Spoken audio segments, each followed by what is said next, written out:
fat tissue is more than insulation, okay? So we need to look past this scale. We need to look past BMI. We need to look past all these other shortcuts, which are likely what your doctor looks at when you go to the doctor's office for your annual checkups. Insulin tells things to grow. If you carb load after a workout, you're trying to signal to your muscles to grow. If you are carb loading all the time, you're constantly signaling your body to grow, so you don't want to do that. Fat cells can cause irritation. It's like the miracle grow for cancer cells, and fat cells secrete that as well.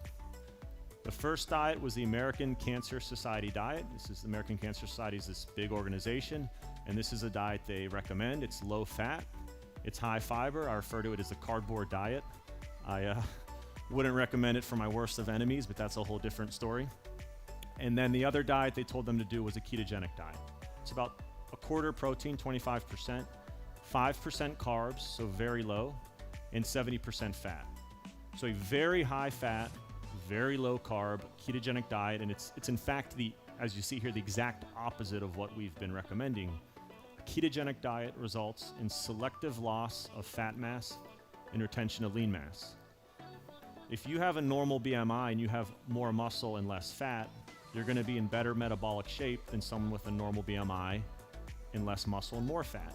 When they compared the two different diets, the ketogenic diet and the low-fat diet, they found that adipose tissue was less in those women on the ketogenic diet. So again, it's not just that they lost more weight, they targeted more adipose tissue, they lost more fat. In terms of belly fat, same thing. It was about 1.5 pounds less in those women on the ketogenic diet. Visceral fat, the center fat, in terms of the percent change, the percent change was huge. It was 22%. It's not a big expensive drug. Doesn't have a ton of side effects. It actually makes you feel a lot better. This is a study that happened last year. This was all over the news. It was a low carb-ish diet versus a low fat diet. The low carb diet was about 45% fat, 30% carbs, and 25% protein. The key with this study, again, this is a randomized study, so this is something I could say to patients, hey, this is high-level evidence for how you can make yourself healthier. There was no calorie counting.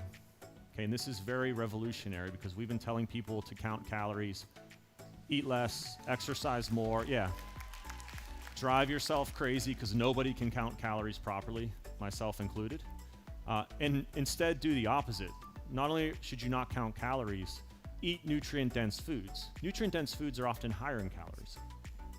Number 2, limit processed foods, sugar, bread, and pasta.